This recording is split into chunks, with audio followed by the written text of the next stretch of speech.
What are we taking a look at today? I would be a buyer of this at $235.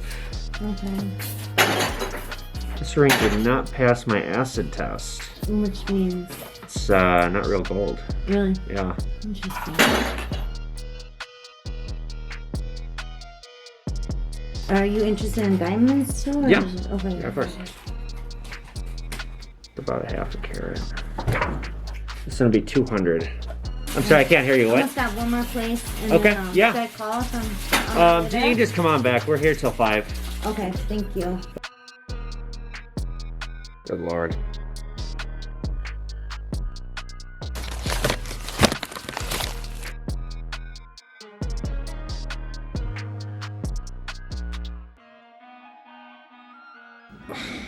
That literally took 3 hours to go through, and now I'm mentally drained. Ugh, I'm getting out of here.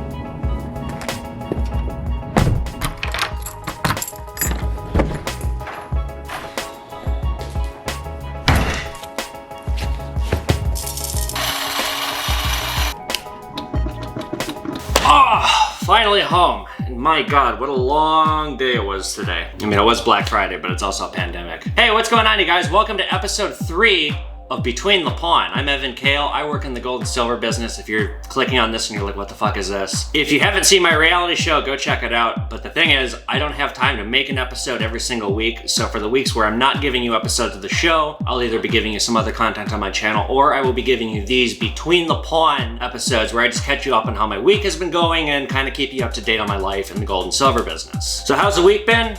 Like I said, really fucking busy. My digital sales have been through the roof. They are continuing to grow every week, and that's you guys at home, so thank you guys for patroning me. Most sales I've been doing through TikTok, and it's like, I'll make a video and I'll sell whatever I make a video about within an hour. So just this week though, I had my biggest TikTok sales week ever. I sold, God, almost 15 ounces of gold through TikTok. But what's great about that is I had somebody come in on Monday and they unloaded 15 ounces of gold on me, and that wiped out my cash situation. And right now, one of the main dealers that I work with, because when I get a huge quantity of gold, I turn it right away. I have to. The markets are kind of volatile, especially right now. And I just don't want to get stuck buying a large quantity and then have the price fall off overnight and I get burned on it. So usually when I have too much, I call one dealer, but this guy's out. He's got COVID right now, so I can't call him. So I just went on TikTok with the gold, and my God, I sold it. I sold all of it in a day. So that's really exciting, and it's just really great to be, I mean, I'm watching the impact that I'm having on this business. My boss my mentor wasn't online at all before I showed up. I've doubled his revenue and it's continuing to grow. And the popularity of Pawn Man is continuing to grow right alongside it. I just passed 20,000 followers this week on TikTok, so if you're not following me at Pawn Man, do so. It's gonna be your best venue to buy product from me. Otherwise, you can just direct message me on Instagram. So the TikTok sales are continuing to grow, which is great. And meanwhile, for eBay, I've been getting so busy lately, and like I've said this in other videos,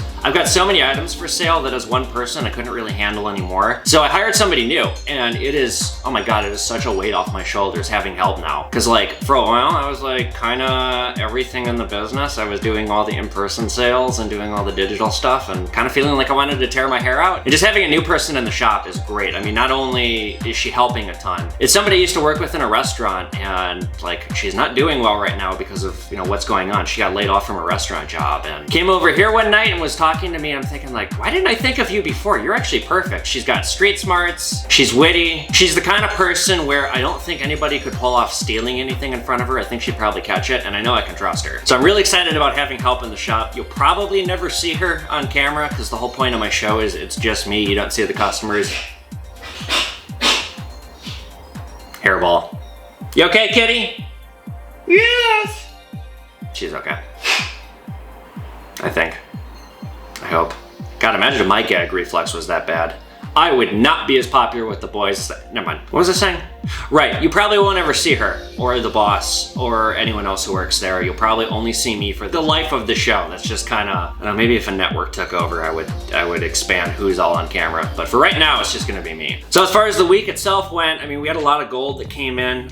We are closed right now to the public for the pandemic. We're still letting people come in, but it's only to sell, and you're not allowed to look around the store. You have to sit right at the front. Okay, I updated our website to say that we have updated hours and that we're closed to the public, and you have to make an appointment. I have a giant sign on the door, and I get people coming in, they don't check our website, they walk right past the giant sign to ring the doorbell and try and come in. I'll greet them at the front behind the bulletproof glass, and it's like, can I help you? Yeah, I want to see what you got first. It's like, do you not see the fucking sign? So I explained to them, like, we are closed to the public through the rest of the year. We'll be open again in January, unless the case numbers don't go down. And they get kind of pissed, and they're like, what? Why? It's like, what do you mean, why? Have you not seen the fucking news? And I've had a few people get really pissed and be like, oh, but it's a hoax. There is no coronavirus. And it's like, and you're the reason why we are closed right now. Anybody watching this who has a job can relate, but like just the pandemic is making me so nervous, and I haven't gotten sick yet. And I did just have a COVID scare. I had to quarantine for 2 weeks and get tested.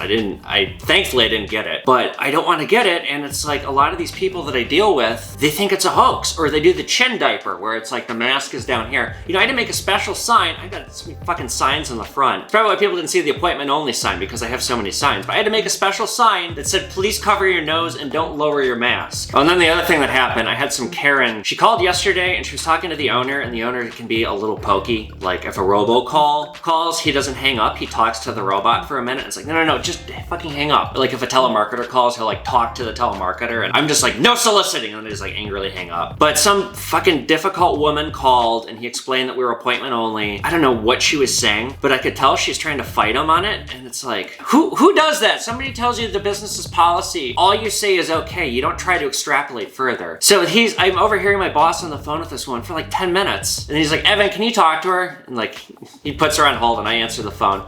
Like, yeah, can I help you? She's like, I don't know what's going on here, but whoever I was speaking with, they were using a tone that sounded very unlawful. The word she used was unlawful, and I scoffed. I was like, unlawful?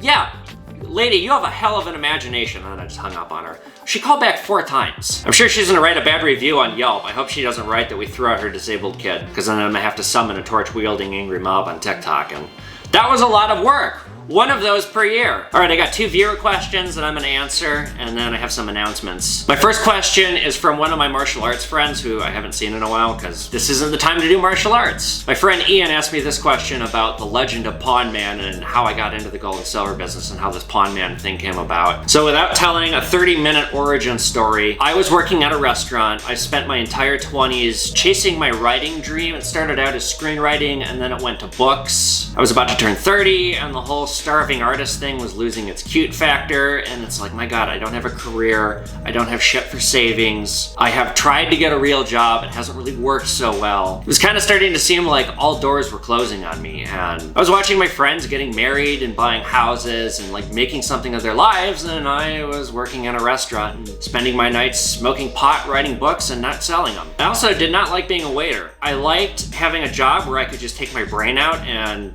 run away in my mind and make okay money and have spare time to work on my writing, because I would work like 30, 35 hours a week, which is basically full-time working in a restaurant. It's really grueling. So I'd work evening shifts, I'd work like 4 to like 10 or 11, and then I'd come home and I'd work on my writing, and I'd stay up until 4 a.m. and sleep until noon, and I was doing that. But it was just starting to not seem sustainable. I was getting burnt out, and it's like, God, how many years am I gonna chase this writing thing without anything coming to fruition? What, am I gonna sink my whole life into this? Just the factor of like turning 30 and not, working as a waiter, it wasn't what I envisioned for myself. And then last spring, my parents live out of town. My dad came into town to see me, and he stopped by the place where I work now, because he's been buying gold from that guy forever. My boss has been in business for 40 years. Everyone around town knows him. I talk about this in another video. If you haven't seen my riches to rags story, go check it out. But when my family was losing all their money because we were rich and we lost it all, my dad was bringing like all of our family like heirloom jewels and gold and like all of like our collectibles and stuff like that. that to my mentor and he pawned it, and my mentor did not sell the stuff. He held onto it for years, let my dad raise the money to buy it back, and he didn't charge him interest. He just basically gave him a free loan. My dad got all the stuff back. So this guy's been, not only has my dad been doing business with him for a long time, but the guy's been really good to my family. I mean, doing that helped my family immensely, and some of that stuff was like, were really important family heirlooms that my dad didn't want to sell. He just didn't have any choice. So anyway, my dad goes and sees this guy and buys a tiny amount of gold from him, and he came and he saw me, and we were out to dinner, and he said, Evan, I saw my boss, and he said he's dying for a young person. He said, Harold, if you know any young people, please send them my way. So I think this would be a really good opportunity for you. And I kind of rolled my eyes because it's, come on, the gold business, really? Like, it just seemed kind of silly to me. Like, what, I'm gonna be on the show Pawn Stars? So I kind of dismissed the whole thing. And then about a week later, I'm working at the restaurant, and I worked a shift that was enormously frustrating. I go in the back parking lot and I think, oh yeah, that's right, my dad told me about that gold guy. I'll give him a call. So I call him up, he said, come meet with me, and I did. And he said, look, I gotta think about it. I've been robbed in the past. I've had really bad hires, but you seem promising. Show me that you want this. So I left that meeting, I read every book I could get my hands on about coins. I read Rick Harrison's book about working in the pawn business. I read books about investing in gold and silver. I read economic books about how gold and silver work. I cruised YouTube watching videos about the business. I threw myself so hard into pursuing this knowledge, and I went back and I met with him again after the 4th of July, and I just said, look, I'm dying to get out of restaurants. This business seems like it could be fun. I think I have some great ideas. Please hire me part-time. So he hired me for eBay, and then the eBay business went so well, he hired me full-time 3 months later, and here we are. Now I'm the Pawn Man. She also wanted to know how the name Pawn Man came to be, because the show started as Evan Kale's a Pawn Star. Now, to clarify, I think all of you guys know this at this point, I don't have a pawn license. I actually don't do pawn. I started calling myself Evan Kale's a Pawn Star and now Pawn Man because it's marketable, because of the show Pawn Stars. That's the only reason why. We used to do pawn 10 years ago, and my boss let it lapse. I don't think the guy who owns the building that we're in wants us to do pawn. We're not doing pawn, and frankly, it's kind of a different clientele. It becomes a little bit more of a mess. When I buy something outright, it's mine. I can sell it. I can stick it up my ass. I can do whatever I want with it. If it's pawn, or if I had a pawn license, I couldn't sell stuff right away. I have to register everything, tell the police about it, and wait for the merchandise to clear, which I think is 30 days. But as far as the name Pawn Man, that came from one of my YouTube viewers, Just Jack, and that started during the Karen War a couple months ago. There was something about it that sang to me, where it was a one-sentence word, kind of poorly worded or like childishly worded, like, Pawn Man angry, Pawn Man gets revenge, Pawn Man won. And just something about that stuck with me, and I thought, Pawn Man.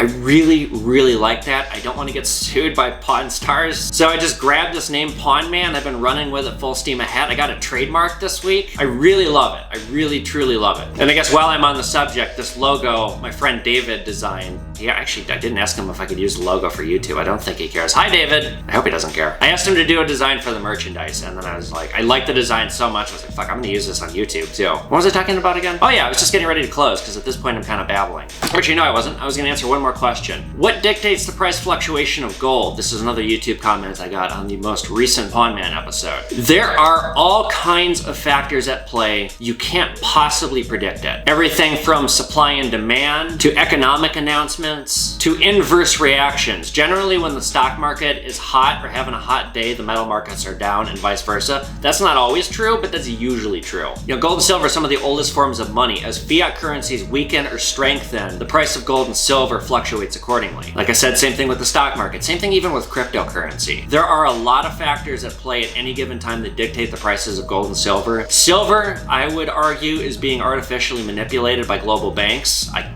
can't prove that. Frankly, that's a bit controversial. But if the price of silver exploded to what it should be, I mean, gold and silver should be much closer in price, and historically they are, to the disparity that they are experiencing now. Silver should be $75 an ounce at least for the price of gold, given that it is. And frankly, silver has as many or more uses than gold does. They use silver in computer technology, space technology, and solar panel technology, which, as we know, is a massively budding market that is only getting bigger and is only going to be more and more influential as technology gets better, and as we remove ourselves from fossil fuels. So, I mean, as far as my investing goes, I am only buying silver. I'm not buying any gold. I'm buying a little bit of silver every single week. I'm also buying a lot of cryptocurrency, but that's neither here nor there. So to answer your question, there are numerous factors at play. It is not simple. There's no one thing that can predict how the price of gold is going to fluctuate. Generally speaking, I mean, it just kind of tends to increase because as purchasing power and dollars get weaker, the price of gold increases. And in the wake of coronavirus and all the debt it's put the globe in, not just the United States, I think the price of gold is bound to keep rising, and same with silver. All right, capping this video off. This video is out early. I usually release videos on Tuesday, but this video is early because I had to tell you guys about my giveaway. My books right now on Amazon are free to download digitally, or they are 99 cents. I think all of them are free, but one of them, I forget which one. So go check those out. Just type in my name on Evan Kale. All of my books will come up. Otherwise, you can get them in paperback. When I hit 10,000 subscribers on YouTube, I will also be doing a giveaway. It'll probably be a little bit of a nicer giveaway. So just be sure you're following me here, and please help spread my content. You guys, I really want to hire an editor. It'll immensely improve the show. It'll make my life a lot easier. I currently do not have enough views and followers to do that, so just share my videos. It's the most important thing you can do if you want to support me besides buying my merchandise, is share my videos. Go on Facebook, tell everyone this is the best show that nobody's watching. It really helps me a ton. Finally, I'm doing a Christmas-Hanukkah episode next month, so coming up soon here. I'm taking ideas or suggestions, what you guys want to see in that episode. To be honest, I've got some ideas, but I don't have enough for an entire episode, so send me your ideas and I'll run with them. Most importantly, like, I don't know what I want to do for the informative part of the episode. What is informative that is related to the gold and silver business, or something that I do that is also Christmas or holiday themed that's educational. I don't know. So let me know in the comment section or just DM me on Instagram. You want to buy bullion from me or anything else you see in my videos, again, DM me on Instagram. I guarantee you guys I am the best bullion price that you will find. If you can find a cheaper price, I'll match it or beat it. That's gonna do it for this episode of Between the Pawn. I will catch you guys back here next week for a new episode of Pawn Man.